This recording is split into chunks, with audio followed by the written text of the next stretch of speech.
અમે મૂળ વેરાવળના છે. લાઈક મારા પપ્પાનું ફેમિલી આખું વેરાવળનું છે, પણ મારો જન્મ કોડીનારમાં થયો છે કેમ કે પપ્પાની જોબ કોડીનારમાં હતી.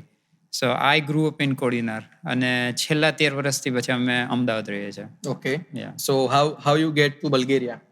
No, I never been to Bulgaria. Okay. હું આને જર્મનીમાં જ મળ્યો છું. In Germany? હા, Okay. હું ત્યાં સ્ટડી કરવા ગયો હતો અને 6 મહિના મેં પહેલા લેંગ્વેજ સ્કૂલ કરી જર્મન લેંગ્વેજની, અને પછી મારે એક ગેપ હતો 6 મંથ્સનો before I start university.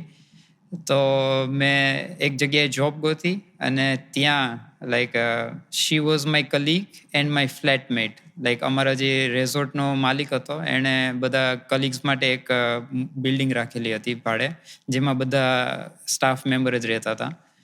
So yeah I met Har there અને બસ લાઈક ઘણા બધા કલીગ્સ હતા, પણ આની સાથે થોડીક વધારે દોસ્તી થઈ ગઈ. Like she is the first Bulgarian I ever mat.